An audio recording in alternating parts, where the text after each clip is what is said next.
사무엘하를 묵상하고 있는데요. 다윗 이야기가 주를 이룹니다. 근데 오늘 요즘 묵상하고 있는 15장, 16장 뭐 이런 얘기는 참 다윗의 참 굴욕적인 장면. 사울에게도 쫓길 때도 이런 험한 꼴이 아니었는데, 남도 아니고 아들 압살롬이 일으킨 반역 때문에 궁을 버리고 예루살렘을 떠나 쫓겨서 피난 가야 하는 참 비참한 상황이죠. 그리고 쫓겨서 만약에 죽을 수도 있는 절체절명의 위기 상황에 지금 직면해 있습니다. 이 백전누장, 수많은 전투와 골리앗도 쓰러뜨리는, 그 어려서부터 그랬던 백전누장 다윗이 지금 정말 큰 다급한 위기 상황에 처해 있는데, 이때 어떻게 처신했는가를 보면서 우리도 여러 가지 교훈을 얻게 되는 것이죠. 우리 같으면 맞서 싸울 것 같죠. 예루살렘 성이 수비하기는 굉장히 좋은 견고한 성이거든요. 그래서 그럴 것 같은데 의외로 빨리 도망가자. 오늘 읽었는데 빨리 도망가자. 그리고 군을 버리고 도망갑니다. 저는 오늘 포커스를 어디에 맞죠? 어제 이 묵상한 내용이거든요. 기도회 때도. 근데 어디서 맞췄냐면은 이 위기잖아요. 위기 때 무엇이 드러나는가? 우리도 인생을 살면서 위기 때 뭐가 드러나는가 라는 것을 오늘 말씀을 통해서 깨달으시고, 그렇다면 내가 어떻게 살아야 되겠는가 라는 것을 교훈을 얻게 되기를 원합니다. 우리도 처음에는 막 교양이 있고 뭐 그렇게 하다가 막 진짜로 급하고 편하고 뭐 그러면은 나도 모르는 사이에 사투리가 나오는 사람이 있어요. 근데 아무리 감추려고 해도 안 되는 사람이 경상도 사람들이에요. 아무리 안 돼요. 왜 그러냐면은 이 경상도 사투리는 고저가 있기 때문에, 고저, 위에와 아래가 달라요. 그걸로 이렇게 억양, 중국어가 사성조가 있다고 하는데 그것처럼 이렇게 다르기 때문에 어디 가서 감추려고 해도 안 돼요. 근데 전라도나 경기도나 이런 쪽은 장단, 특히 서울 사투리 같은 경우는 길고 짧은 것으로, 고저가 아니라 했기 때문에 잘 배울 수 있지만 이게 안 돼요. 근데 우리도 아무리 감추고 그러다 하더라도 막 다급하면 나도 모르는 사이에 툭 튀어나오는 게 사투리고, 또 나도 모르는 사이에 나오는 게 내 본심이 나타나는 거예요. 다급하면 사람이 그렇게 나타나거든요. 그래서 오늘 이 다급해진 다윗이 위기 순간이 닥쳤을 때 다윗의 무엇이 나타나는가를 통해서 우리가 하나씩 교훈을 얻게 되기를 바라는 것이죠. 첫 번째, 이 반란 사건, 위기 상황에 드러나는 것은 다윗의 신앙 상태가 드러났어요. 내 신앙 상태가 언제 바닥을 보이냐면 바닥을 칠 때. 평상시에는 잘 모릅니다. 뭐 잘 되고 그렇고 뭐 별 문제 없을 때는 잘 몰라요. 그냥 내가 괜찮게 신앙생활 하는 줄 알아요. 잘 돌아가는 줄 알아요. 그러나 정말로 그냥 뭐 걱정 이 정도가 아니라 정말 내가 죽고 사느냐 문제에 딱 직면했을 때 내가 정말로 믿고 의지하는 내 신앙이 무엇인지를 딱 바닥을 드러내는 거죠. 최근에 이상 기후로 인해서 여러분 그 해외 뉴스 많이 보셨죠? 우리는 홍수, 이쪽 동아시아는 홍수 때문에 막 날렸는데 유럽 쪽은 뭐가 드러나냐면 가뭄 때문에. 가뭄도 이런 가뭄이 없는 거예요. 라인강이 말라버렸어요. 유럽 전체가 그랬어요. 그러니까 뭐가 드러나냐면 세상에 로마 시대 유적지가 드러났어요. 강바닥에 있던 유적지가 드러나고 유물들이 드러났어요. 그게 이제 우리도 댐 수몰하고 그럴 때 다 감춰지고 밑에 있었던 것이 다 드러나는 거예요. 그걸 우리도 보면은, 우리도 뭐 이렇게 살다 보면 저 사람 바닥을 드러낸다 이렇게 표현하잖아요. 그런 것처럼 우리의 신앙이 잘 처음에는 겉으로는 포장된 것처럼 보여요. 근데 정말로 이런 상황이 딱 닥치면 내가 뭘 믿고 의지하는지를 바닥을 드러낸다 이 말이에요. 그래서 하나님께서 가끔 민방위 훈련하십니다. 가끔 우리들에게 네가 뭘 믿고 있는지를 아주 그냥 폭로해 버리셔요. 아주 속속들이 아주 그냥 바닥을 드러내 버리게 하신다 이 말이에요. 지금 이 다윗도 그랬어요. 다윗 왕에게 오늘 보세요. 13절 전령이 와서 다윗 왕에게 막 다급하게 오는 거예요. 이스라엘 민심이 압살롬에게 넘어갔습니다. 민심이 이반됐습니다. 거기 많은 사람들이 동조하고 있습니다. 하긴 어제 그 전날 요 15장 앞부분을 보세요. 압살롬이 말이 성 앞에 앉아가지고 재판받으러 오는 사람들 가로채가지고 네 말이 맞다 뭐 이래가면서 자기 역할을 했는데도 다윗은 그것을 깜깜 4년 동안 그러고 있는 걸 놓치고 있었잖아요. 얼마나 백성들을 돌보지 않고 자기가 해야 할 직무를 제대로 수행하지 않았는지를 전 그걸로 안다고 그랬잖아요. 그러니까 다 이 지경이 될 때까지 몰랐던 거예요. 압살롬이 반역을 일으키는데 그 거사 지점이 바로 헤브론이에요. 헤브론. 여러분, 헤브론이 얼마나 가슴 아픈 곳인지 아십니까? 유다의 처음 수도였어요. 다윗이 처음으로 기름 부음 받아서 유다 지파로부터 기름 부음 받아가지고 처음으로 7년 반 동안 왕으로서 통치한 도시가 바로 헤브론이에요. 유다의 어떻게 보면 정신적 고향 같은 곳이에요.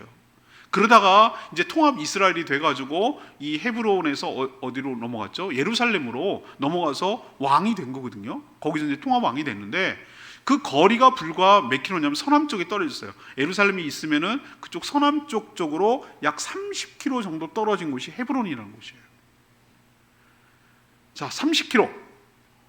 제주시에서 서귀포시까지가 보통 40km, 직선거리로 40km 정도 된다고 합니다. 그러나 한라산 어떻게 직선거리로 가겠어요? 그러니까 이게 돌아가야 된단 말이죠. 돌아간단 말이에요. 근데 요즘 평화로가 잘 뚫려서 가면은 마음 먹고 간다 그러면은 차로 아무리 천천히 간다고 하더라도 1시간이면 도착해요. 1시간이면 도착해요. 그렇지만 옛날에는 고속도로 같은 게 없었으니까 30km가 된다면은 걸어서 나귀를 타고 군사를 이끌고 간다 그러면은 우리로 감안하면 어떻게 됩니까? 빨리 오면 한나절이고요.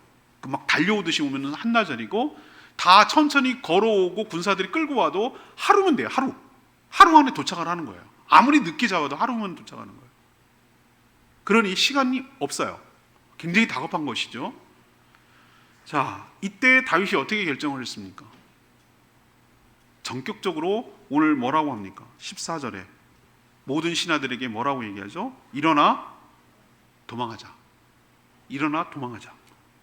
빨리 가자. 여러분, 이 모습 보고 여러분 어떤 생각이 들어요? 겁쟁이네, 다윗. 쫄보구만. 아니, 아들이 반란을 일으켰다고 쫄아갖고 막 지금 도망가자, 빨리 가자 이렇게 말하는가? 라고 여러분 생각할 수 있어요. 여러분 그렇게 느껴지세요? 근데 저는 그게 아니라는 게 느껴져요. 물론 그런 면도 있을 거예요. 그런데 지도자로서 좀 이따도 얘기하겠지만 생명을 보호하기 위해서 빠른 판단과 분별과 결단을 내리는 게 지도자의 위치예요. 그게 지도자가 할 일이에요. 더 안 좋은 게 뭔지 아십니까? 머뭇머뭇거리고 오판을 해서 잘못된 결정을 내리는 것보다 더 문제가 되는 것이 뭐냐면은 이러지도 저러지도 못하고 질질 끌고 시간만 보내는 게 제일 최악의 지도자예요.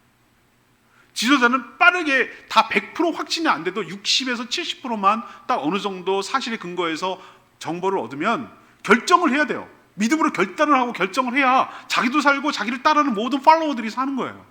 지도자는 그렇게 하기 위해서 지도자가 세워지는 것이, 이게 지도자가 해야 될 굉장히 중요한 일 중에 하나예요. 위기 때 다윗은 자기의 지도자로서 리더십을 지금 발휘하고 있는 것으로 저는 보이는 것이에요. 왜 그런 판단을 내렸을까? 아니, 수비하기도 좋고 뭐 적이라 해봐야 다 자기 군사들이었고 누구보다도 서로 잘 알고 있는데 뭐가 문제야? 수비를 잘하면 되지, 방어를 되치기를 하면 되지, 이렇게 생각하기 쉬운데 오히려 너무 서로 다 알고 있다라는 것, 서로 너무 잘 알고 있다라는 것이 부딪혔을 경우에 엄청난 서로 간의 피해가 야기될 것이라는 것을 예측을 한 거예요. 만약에 아버지 군대와 다윗 지지하는 사람과 아들 압살롬을 지지하는 사람이 부딪혔어요. 자, 누군가는 이기겠죠. 압살롬이 유리할 수도 있어요. 그러나 이건 누가 이겨도 이긴 게 아니에요. 다 진 싸움이에요. 우리도 그런 게 있죠. 이겨나봐야 아무런 의미가 없는 싸움이 있어요. 아니, 부부간에 싸우면 그 이겼다고 좋아하고 막 승리를 걸고 금메달 겁니까? 바보예요, 바보. 이건 전부 지는 싸움이에요. 싸움은 싸움을 할수록 지는 싸움이 바로 이런 싸움이에요. 양측에 피해가 있을 경우 가족들이 죽어야 되고 동족이 죽어야 되고 이런 일이 벌어지는 것이 과연 그게 무슨 의미가 있고 이게 이겼다고 말할 수 있을까? 이긴들. 그래서 그는 빠른 판단을 내리고 피해 가기로 한 거예요. 예루살렘 하나님의 도성, 그 안에는 언약궤가 있어요. 하나님의 언약궤가 있다고. 제사장이 있고 있어요. 그것이 다 전쟁 가운데 파괴된다면 하나님을 온전히 예배하는 것이 소실되고 또 다시 회복하는데 상당한 시일이 걸릴 것이라고 생각해서 그것을 남겨둔 거예요. 또 하나는 비록 반역을 일으켰지만 그럼에도 불구하고 압살롬을 여전히 사랑했어요. 부딪혀서 자기 손으로 죽게 되기를 바라지 않는 마음이 그 다윗의 마음 가운데 거기에 담겨 있었던 것이죠. 무엇보다도 이 모든 되어진 일들이 그냥 우연히 일어난 일들이 아니라 하나님의 주권 가운데, 하나님의 섭리 가운데 있다라는 것을 받아들인 것이에요. 이게 믿음이에요. 우리가 되어질 때 얼마나 다급한 일이 있습니까? 얼마나 막 어려운 일이 있습니까? 그러면은 그때 밑바닥을 드러낸다고 그랬죠. 하나님 나한테 이럴 수 있습니까? 내가 뭘 그렇게 잘못했다고 세상에 험한 꼴을 당해도 그렇지 아들한테 반란을 당해서 이 꼴을 당합니까? 하나님 너무하시네. 그리고 원망하고 불평하고 탓하고, 야 너네들은 이런 일이 생길 때까지 뭐 했냐, 신하들 탓하고 이러는 게 사람들이란 말이에요. 그런데 다윗에겐 그런 모습이 없어요. 그냥 이렇게 되기까지는 잘못이 있지만, 자기가 잘못한 것이 있지만, 자기가 정말 밧세바와 우리아 사건으로 인해서 큰 어려움이 있고 자기 집안에 어려움이 있었고 정말 압살롬과 암논과 다말 사건을 통해서 잘 보듬어 주지 못하고 가정을 잘 다스리지 못한 책임도 자기에게 있다는 거죠. 그래서 이 모든 것들이 하나님께서 일으킨 것이고 이 모든 과정을 통해서 하나님께서 뭔가 뜻이 있고 계획이 있고 설하신 이유가 있을 거다라고 판단을 내린 거예요. 판단을 내려서 어떻게 한 것이죠? 이 모든 것들을 수용하고 하나님 뜻에 온전히 맡기고 하나님의 뜻이라면 다시 돌아올 수 있겠습니다라는 의미로 후궁 10명을 궁에다가 남겨놓고, 왜 남겨놨습니까? 만약에 여기가 전멸되고 다시 돌아오지 않을 거라고 생각한다면 뭐하러 10명을 남겨놓겠어요? 궁 잘 관리하고 있어. 지금 우리 떠나 있는 동안에 최소한 관리할 수 있도록 10명을 남겨놓고 간다는 얘기는 다시 내가 돌아오겠다라는 어떤 여지를 남겨놓고 기대감을 남겨놓고 그렇게 하기 위해서 한 것이라고 할 수가 있는 것이죠. 여러분, 오늘 이때 이 장면을 시로 쓴 것이 있어요. 오늘 동영상 여러분 보셨지만 목사님 잘못 알고 있었어요. 시편 2편이 아니라 시편 3편이에요. 3편. 여러분 오늘 시간이 없어도 이 부분은 좀 찾아갔으면 좋겠어요. 시편 3편을 가겠습니다. 시편 3편 한번 다 찾아보시죠. 보기 접어놓고요. 다시 돌아올 거니까요. 시편 3편. 시편에는 가끔 부제, 그러니까 이것을 어느 상황 속에서 쓴 시인지를 이렇게 표현하는 것이 있어요. 시편 3편에 가로 열고 뭐라고 했습니까? 다윗이 그의 아들 압살롬을 피할 때에 지은 시라고 명기되어 있어요. 그거 명기되지 않은 성경은 빨리 바꾸세요. 그거 좋지 않은 성경이에요. 그러니까 이렇게 표기된 성경이 정상적인 성경이에요. 자, 언제 쓴 거라고요? 다윗이 아들 압살롬을 피할 때 지은 시. 그러니까 지금 이 순간이에요. 이런 장면일 때 상황 속에서 썼다는 거예요. 그 내용을 한번 보실 필요가 있어요. 굉장히 다급할 때 쓴 거죠. 여호와여, 나의 대적이 어찌 그리 많은지요. 민심이 다 압살롬으로 돌아갔습니다 라고 하니까 어찌 그리 많은지요. 일어나 나를 치는 자가 많으니이다 라고 현실을 인식하고 직시했어요. 많은 사람이 나를 대적하여 말하기를 그는 하나님께 구원을 받지 못한다고 합니다. 그렇게 말하고 조롱합니다. 이 얘기예요. 이제 민심 떠났어.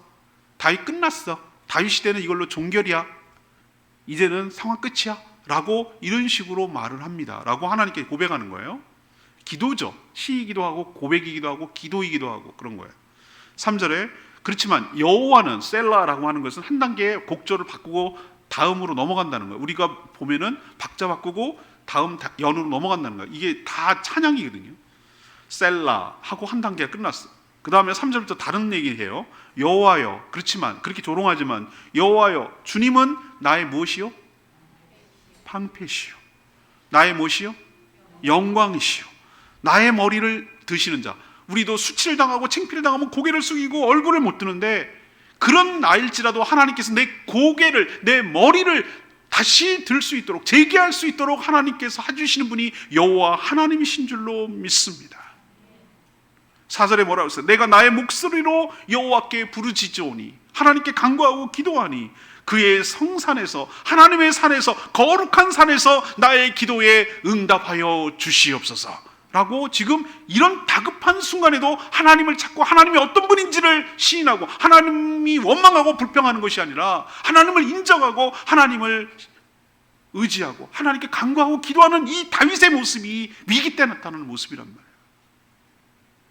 또 셀라, 한 단계 또 다른 얘기를 해요. 내가 누워 자고 깨었으니, 누워 자고 깰 때가 아니에요. 지금 쫓기는 때란 말이에요. 어떻게 누워 자고 깨냔 말이에요. 한숨도 못 자죠. 왜 그럴 수 있는가? 여호와께서 나를 뭐 하심이로다? 붙드심이로다. 나를 지켜보고 계심이로다. 나를 흔들리지 요동하지 않도록 나를 꽉 잡고 계신다 이 말이에요. 천만인이 나를 애워싸고 진친다고 하더라도 나는 두려워하지 아니하리이다. 이게 그의 고백이에요. 여호와여 일어나소서. 나의 하나님이여 나를 구원하여 주시옵소서. 주께서 나의 모든 원수의 뺨을 치시고 악인의 이빨을 꺾으셨나이다. 구원은 여호와께 있사오니 주의 복을 주의 백성에게 내리소서. 이게 다윗의 고백이라고요. 제가 여러분에게 강조하고 싶은 건 뭡니까? 여러분 힘들고 어렵고 위기 때 죽을 것 같을 때,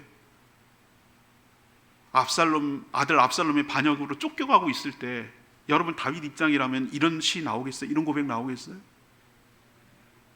쉽지 않습니다. 어떤 상황과 순간 속에서도 다윗은 하나님을 의지하고 하나님을 신뢰하고 하나님께 간구하고 하나님께 기도한 것임을 우리는 이 시를 통해서 분명하게 보여주고 있는 줄 믿습니다. 제가 아까 말씀드렸죠? 인생에 언제 바닥이 드러난다고? 위기 상황에 처해 있을 때 내 신앙의 바닥이 드러난다고. 잘 나갈 땐 포장할 수 있어요.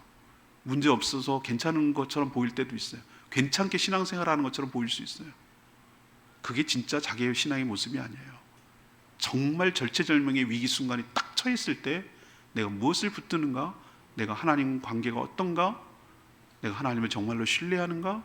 이런 상황 속에서 간구하고 기도가 나오는가? 이것이 분명하게 드러납니다. 여러분도 하나님을 어떤 순간 속에서도 하나님을 끝까지 바라보고 하나님을 의지하는 저와 여러분 되기를 소망합니다. 제가 그런 표현을 썼죠. 낭떠러지예요. 툭 건드리면 넘어져 천길 낭떠러지로 떨어져요. 원수가 와서 나를 밀었어요. 떨어지고 있어요. 몇 초 뒤에는 나는 뼈도 안 남을 정도로 가루가 될 거예요. 떨어지는 순간 몇 초, 그 활공하고 있는 떨어지는 그 순간의 몇 초, 천길 낭떠러지로 떨어지고 있는 그 순간에도 시선은 어디로 봐야 되냐면은 하나님 아버지를 쳐다봐야 될 줄 믿습니다. 이게 신앙이에요. 끝까지 하나님을 의지하고 하나님을 의심하지 않고 하나님께 원망 불평하지 않고 하나님의 주권을 의지하며 인정하며 그분을 맞이하는 것, 그분을 바라보는 것, 이것이 바로 우리가 다급하고 위기일 때 처해야 될 신앙의 모습이어야 될 줄 믿습니다. 자, 두 번째 위기 때 드러나는 게 뭘까? 내 마음가짐이 드러나요. 내 마음 씀씀이가 드러난다 이 말이에요. 내 인격이 드러난다고 할 수도 있겠어요. 이렇게 다윗이 다시 이제 본문으로 여러분 돌아오세요. 사무엘하 15장으로 돌아오시고요. 이렇게 전격적으로 피난을, 예루살렘을 떠나서 피난을 결정하게 된 이유가 뭘까요? 여러분 왜 떠난다고 생각하세요? 싸움을 이길 수도 있는데. 제가 아까도 말씀드렸지만 자신을 따르는 자들을 보호하려는 결단을 내린 것이에요. 오늘 14절 여러분 보세요. 다윗이 예루살렘에 있는 그의 모든 신하들에게 이르되 일어나 도망하자. 그렇지 아니하면 우리 중 한 사람도 압살롬에게 피하지 못하리라. 빨리 가자. 두렵건대 그를 급히 따라와 우리를 해하고 칼날로 성읍을 칠까 한다. 저는 이 성경 구절에서 어디에 밑줄을 긋은 줄 아세요? 어디에 주목을 한 줄 아십니까? 어디에 여러분 밑줄을 긋고 어디에 동그라미를 치겠어요? 제가 밑줄을 친 것은, 다윗의 마음을 알 수 있는 것은 우리 중 한 사람도예요. 우리 중 한 사람도. 우리 중에 한 명도 자기를 따르는 자들을 칼에 죽고 상하지 않게 되기를 바라는 것이 다윗의 마음이라고.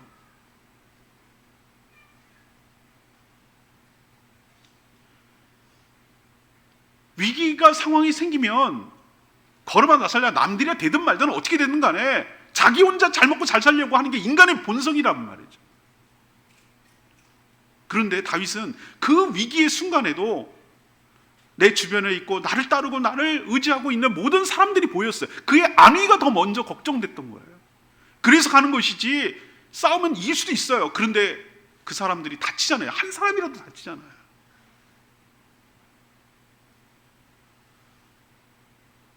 사랑하는 여러분, 우리도 그런 사람 많이 봅니다. 정말 악덕 기업주 있어요. 악덕 기업주. 회사가 운영이 어렵고 파산할 수 있죠. 어려울 수 있어요. 아니 뭐 회사라고 그러지 말고 그냥 가게라고 칩시다. 그냥 쉽게 생각할 때 뭐 음식이라고 해도 좋아요. 그런데 말이죠, 어렵고 운영이 어려워서 파산하고 망할 수 있어요. 근데 거기에서 밑바닥이 드러난다고. 어떤 사람은요, 어떤 기업주는 자기가 남는 게 하나도 없어도 자기 종업원들, 자기가 회사는 어차피 어쩔 수 없이 문 닫지만 그래도 같이 일했던 사람들에게 정말 퇴직금 밀리지 않게 하고 어쨌든 간에 그 사람들 책임지기에 마지막까지 나는 정말 알거지가 되고 내가 책임을 지고 모든 것이 거지가 될지라도 그 사람들에게 다 일일이 챙겨주는 사람이 있는가 하면, 지금 다 빼돌려놓고 회사가 망하든 고용원들 직원들이 망하든 어떻게 되든 그렇게 나몰라라는 사람들이 있단 말이야. 근데 어쩐 줄 아세요? 그런 사람들이 예수 믿는 사장이라고 했을 때 여러분 뭐라고 하겠어요? 저래서 내가 예수 안 믿는다 이렇게 나오지 않겠어요? 지 혼자 살라고 뒤 딱 빼돌리고 자기 혼자 도망가? 저게 예수 믿는 사람이냐? 저게 교회 집사냐? 이렇게 말하면 뭐하라고 얘기하겠어. 근데 거꾸로, 야, 저 사람 사장님 진짜 대단하다. 자기는 정말 엄청나게 어렵고 그렇고 자기도 퇴직금 받고 자기 건데 오너인데 모든 것을 다 쏟아붓고 망할지라도 우리 생각해가지고 우리 사람 한 명이라도 다른 길을 제기할 수 있도록 그렇게 다 챙겨주고 그러시더라. 그게 눈에 보이더라. 그랬을 때 그 사람이 얼마나 동정이하고 다시 무슨 일을 제기할 때 그 사람 돕지 않겠어요? 그 사람 편에 서지 않겠어요? 그 사람과 같이 무슨 일을 하고자 하지 않겠어요? 이게 바로 다윗이 바닥일 때 드러났던 인간관계이고 인격이고 그 사람의 인간적인 모습이에요.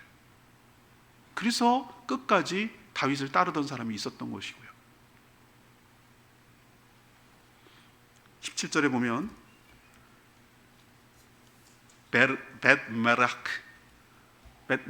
벳은 집이란 뜻이에요. 메르학이라는 것은 마지막 집이에요.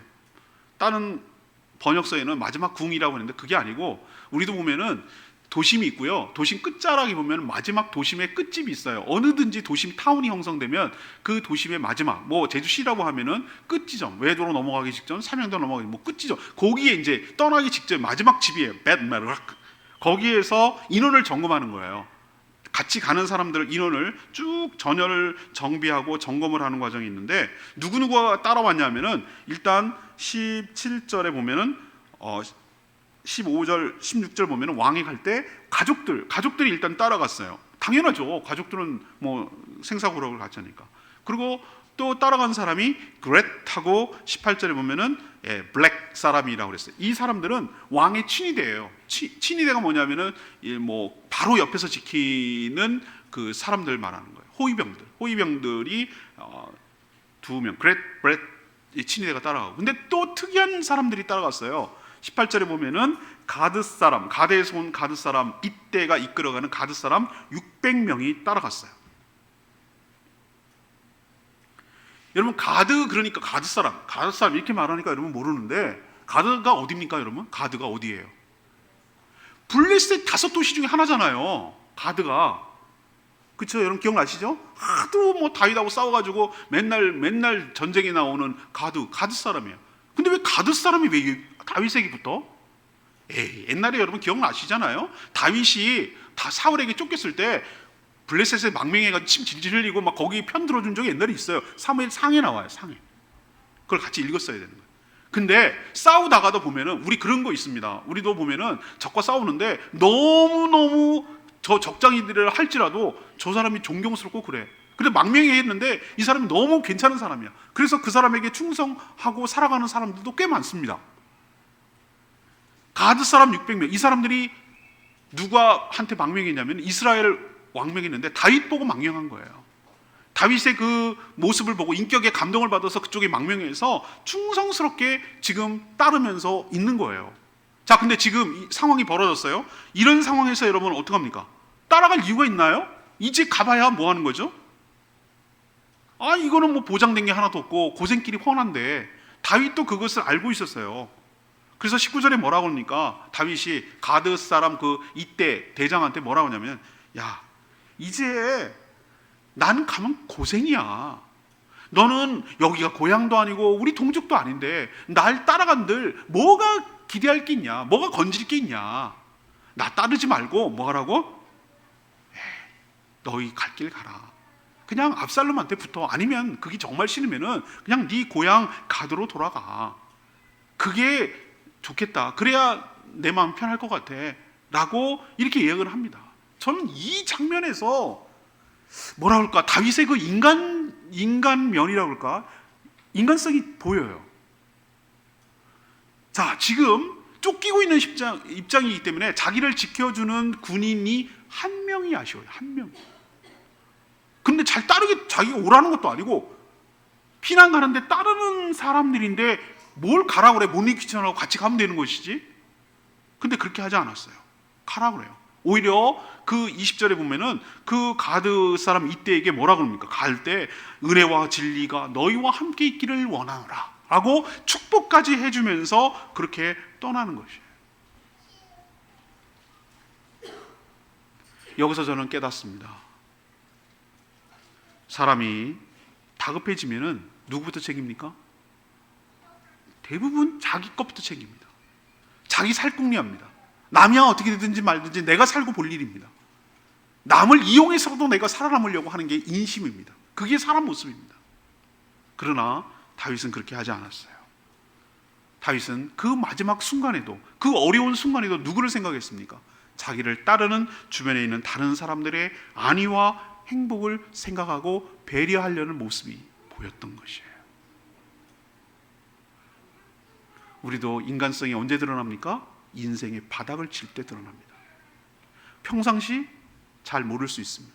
그러나 아무것도 없고 아무것도 위기 상황에 딱 복면했을 때 저 사람이 다른 사람을 어떻게 대하는지, 마음 씀씀이가 어떤지, 이것이 만천하에 드러나는 법이에요. 다윗이 이런 위기의 순간 속에서도 그를 같이 따라갈 수 있었던 사람이 있었던 이유가 바로 전 여기에 있다고 생각을 합니다. 사랑하는 여러분, 여러분도 이런 마음을 썼으면 좋겠어요. 자기 것부터 챙기지 말고 남을 생각하고 배려하고 고려하고 상대방을 먼저 챙겨주고 상대방의 먼저 안위를 생각해주는 그런 모습이 있을 때 하나님의 은혜와 축복이 함께하고 재기할 수 있고 다시 회복할 수 있는 은혜가 있게 될 줄로 믿습니다. 자, 마지막 세 번째 위기의 순간에 들어가는 게 무엇입니까?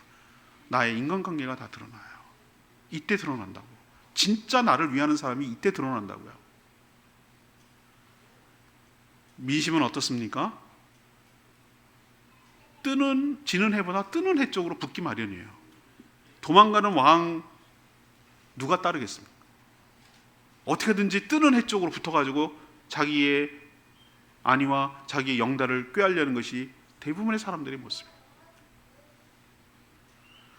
지금 다윗은 아무것도 보장되지 않고 어디로 가야 될지도 모르고 얼마만큼에 걸릴지도 모르는, 죽을 수도 있는 그런 상황에 접어들었어요.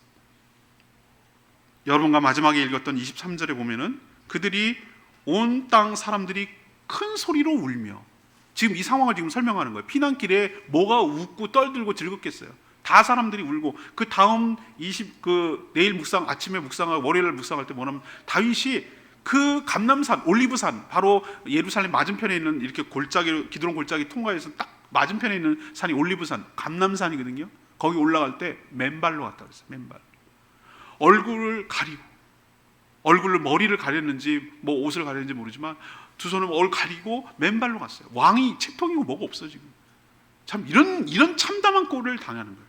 모든 백성들이 이게 울고 가는 거예요. 기가 막히죠. 이런 상황이 될 줄 누가 알았겠어요. 그런데 어디로 향해 가고 있는지 여러분 보세요. 23절에 기드론 시내를 건너서 모든 백성들이 어느 길로?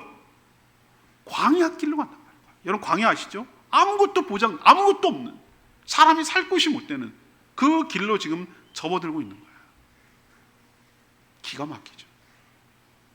그런데 이런 상황 속에서 15절에 보면 누가 따릅니까? 왕의 신하들이 왕께 다윗의 신하들입니다. 우리 주 왕께서 하고자 하시는 대로 우리가 뭐하리이다? 행하리이다. 보소서 우리는 당신의 종들입니다. 와, 정말 저는 다윗이 참 잘 살았던 것 같아요. 여러분 한번 생각해 봐야 돼요. 저도 한번 이거 생각해 봐야 되는데요. 여러분 잘 나갈 때는 붙는 사람들 많죠. 얻어먹을 게 있으니까. 근데 여러분이 아무것도 없다고 가정을 했을 때 저 사람이 여전히 나를 좋아할까? 나를 따를까? 한번 생각해 보시라고.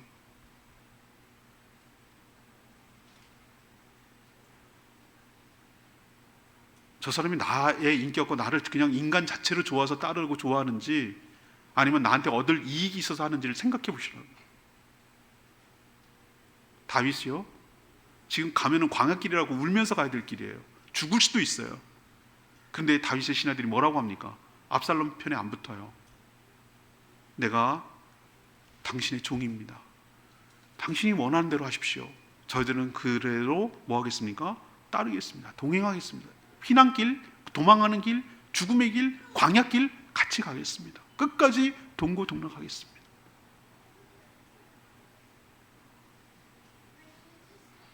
가드 사람 이때 아까 말했죠? 600명이 21절에 뭐라고 합니까? 가라, 고향으로 가. 나한테 와야 소용없어. 이제 고생길이야. 이렇게 말했을 때 이때가 뭐라고 그래요? 여호와의 살아계심을, 이 사람은 이방인입니다. 블레셋 사람이에요. 근데 다윗 때문에 하나님을 알겠고 믿었던 것 같아요. 그러니까 이런 고백을 하는 거예요. 여호와의 살아계심과 내 주 왕의 살아계심으로 내가 맹세합니다. 진실로 내 주 왕께서 어느 곳에 계시든지 사나 죽으나 이 종들도 그곳에 있겠습니다. 아주 단호하게 결정하고 동행하기로 하잖아요. 그래서 이제 다윗이 안 물어요. 그래, 먼저 가라. 같이 가자. 그리고 그 다음부터 안 물어요. 충성하는 것이죠. 이런 사람만 있었던 게 아니에요. 그 내일 묵상하게 될 제사장 사독 아비아달이 언약궤를 메고, 언약궤가 굉장히 상징적인 거거든요. 하나님의 임재를 상징하는 거기 때문에 일종의 옥새 같은 거예요. 그것을 소유하고 그것을 가지고 가는 사람에게 정통성이 있거든요. 근데 제사장 아비아달 같은 게 어떻게 합니까? 남겨서 압살롬을 섬기는 게 아니라 그거 들고, 레위 사람들이 들고, 언약궤를 들고 다윗을 따라온 거예요. 다윗이 돌려보내요. 내가 돌아올 거고 넌 여기서 섬겨야 되니까 돌려보냈을 망정이지, 그들의 원래 마음은 뭐였냐면은 다윗을 따라가는 거였어요. 또 아히도벨이라는 책사가 있어요. 밧세바의 할아버지예요. 딱 돌아서 가지고 압살롬 쪽에 붙는데, 친구이자 책사인 후세, 이 사람이 결정적으로 압살롬의 반역을 무마시키는 사람이거든요. 후세가 누구 편에 섭니까? 다윗 편에 섭니다.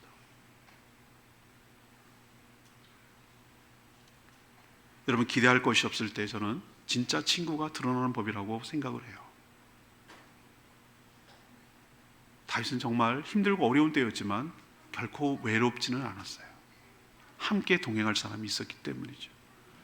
제가 비전 트립 할 때 어디를 데려간다고 그랬죠? 대정에 가면은 추사 김정희 거기 유배한 곳이 있어요. 거기 하면서 제가 설명을 해줍니다. 거기서 추사체도 완성했고, 그 글씨 폰트 말하는 거죠. 또 하나 180호, 국보 180호 세안도를 그렸다고 말했어요. 그렸다고 말하지만 정확하게 말하면은 감사 편지 같은 거예요. 글도 쓰고 감사 내용이에요. 고맙다라는 내용이고, 그 그림인데, 그 그림은 그 감사의 내용을 잘 표현하기 위해서 쓴 것이거든요. 뭐냐, 자기가 7년 반 동안 여기 유배당했어요. 정치범이죠. 그래서 여기 있는 동안에 자기의 제자 이상적이라는 사람이 있어요. 적이라는 사람이 자기 스승이 책을 워낙 좋아하고 그런 걸 알고 있어요. 학자니까. 요즘 책이 책방에 많이 구하기가 어려운데 자기가 중국에 무역도 하고 그랬기 때문에 요즘 택배도 없잖아요. 요즘처럼 중국에 가서 스승이 좋아할 책들을 구입해가지고 어떻게 전달했는지 시간이 많이 걸렸겠죠. 유배당한 여기 대정연, 제주의 대정에 있는 거기 이 김정희에게, 추사에게 전달해 줬어요. 추사는 너무 고마운 거예요. 그 마음 쓰는 게. 왜 고맙죠? 자기가 아무것도 기대할 게 없잖아요. 자기 지금 권력의 핵심이 있는 것도 아니고 유배당해가지고 어떻게 될지도 모르는 것이고 이렇게 살다가 죽을 수도 있는 것이고 아무것도 기대할 게 없잖아요. 그런데 이런 상황 속에서 그 책을 정말 스승이 뭘 좋아하는지를 알고 책을 갖다 주는 그 마음이 너무 귀한 거예요. 그래서 세안도를 그려서, 세안도가 뭐냐? 겨울이에요, 겨울. 그 글의 내용이 그거예요. 겨울이 됐을 때, 한겨울이 됐을 때 모든 낙엽이 다 떨어지고 앙상한데 그때 푸르른 상록수, 푸르른 나무가 있는데 그게 소나무고 그게 전나무다. 그래서 전나무 두 그루, 소나무 두 그루 자기가 기거하는 집을 그렸어요. 힘들고 어려울 때 진짜 친구를 내가 알아보는 법이다. 네가 바로 그런 친구구나. 전나무와 소나무 같은 친구구나. 너무 고맙다 라는 내용을 그림과 글로 썼는데 이게 무슨 국보야 라고 생각하지만 그 글과 그림을 읽고 요즘으로 치면 댓글 아시죠? 무슨 뭐다가 댓글 달면 밑에다가 막 댓글 달잖아요. 근데 댓글을 쭉 다는데 그 댓글 단 사람이 보통 사람이 아니에요. 그때 당시에 그때 당시에 중국에 있던 유명한 학자들, 유명한 정치인들, 유명한 사람들이 거기다 하나씩 댓글을 달았네. 댓글이 두루마리처럼 쭉 길게 다 있어요. 그 전체를 통으로 놓고 가치가 인정이 돼가지고 국보까지 올라간 거예요. 제가 그 얘기를 드리는 이유가 뭐겠습니까? 김정희가 힘들고 어렵고 유배당했을 때 진짜 친구를 알아보는 거예요. 진짜 누구가 위하는지를 알아보는 거예요. 사람이 정말 힘들고 내가 힘들고 어렵고 나한테 뭔가 기대할 것이 없을 때 진짜 나를 위하는 사람이 드러나는 법이에요. 내가 인생을 바닥을 칠 때 나한테 뭔가 기대할 것이 없을 때 뭔가 얻어낼 것이 없을 때 그때 바로 진짜 친구가 드러나는 법이라고. 이때 분명히 알았을 거예요. 다윗도 분명히 알았을 거예요. 누가 나를 위하고 누가 나를 위하지 않는지. 하나님이 왜 이런 상황을 직면하게 했을까요? 여러 이유가 있습니다. 우리 인생은 다 알 수 없어요. 근데 이런 일이 없더라면 아까 제가 말씀드린 대로 이런 것이 다 알게 됐을까요? 모릅니다. 하나님은 우리에게 업다운을 시켜요. 하이만 주는 것이 아니라 내려갈 때도 있어요. 바닥을 치고 저점을 향해 갈 때도 있어요. 그러나 꼭 그게 나쁜 것만 아니에요. 그런 상황을 통해서 자신을 돌아보게 하고 내 주변을 돌아보게 하고 내가 인생을 돌아보게 하고 내 인간관계를 돌아보게 하고 내 인격을 돌아보게 만드는 계기로 삼아요. 여러분도 인생이 바닥점에 있다면, 오늘 다윗처럼 바닥점에 있다면 오늘 말씀을 통해서 하나씩 나의 삶을 돌아보는 계기로 삼고 다시 회복하고 재기하는 기회로, 발판으로 삼게 되기를 원합니다. 뭘 드러난다고 말씀드렸죠? 내 신앙 드러난다고 했어요. 내가 뭘 믿고 의지하는지가 드러나요. 내가 사람을 의지하는지, 내가 병력을 의지하는지, 돈을 의지하는지, 아니면 진심으로 하나님을 믿고 의지하는지 바닥칠 때 드러나요. 평상시 몰라요. 또 드러나는 게 있어요. 내 인간 됨됨이가 드러나요. 다른 사람을 이용의 대상으로 생각하는지 아니면 진심으로 다른 사람들을 사랑하고 아끼는지, 남을 배려하고 남을 먼저 생각하는지, 나부터 살겠다고 도망치는지, 내 거부터 챙기고 하는지, 여기에 드러나요. 세 번째 드러나는 게 뭐냐면은 나를 진심으로 위하고 나를 생각하고 사랑해 주는 사람이 드러나요. 나한테 아무것도 얻을 게 없고 기대할 것이 없다라고 생각할 때 나를 위하지 않은 가짜는 다 떠나요. 진짜만 남아요. 내 주변에는 그런 사람이 누구 있는지 잘 살펴보시기를 바라고, 살펴보기 이전에 다윗처럼 그런 사람이 먼저 되기를 원합니다. 상대를 먼저 위하고 아끼고 챙겨주는 사람이 되어서 끝까지 나와 함께 남아 인생의 동고동락하며 함께 고락을 같이 하는 진정한 동지, 진정한 친구, 진정한 내 편이 있게 되는 축복이 여러분 가운데 있게 되기를 축복합니다. 오늘 말씀 붙들고 기도하기 전에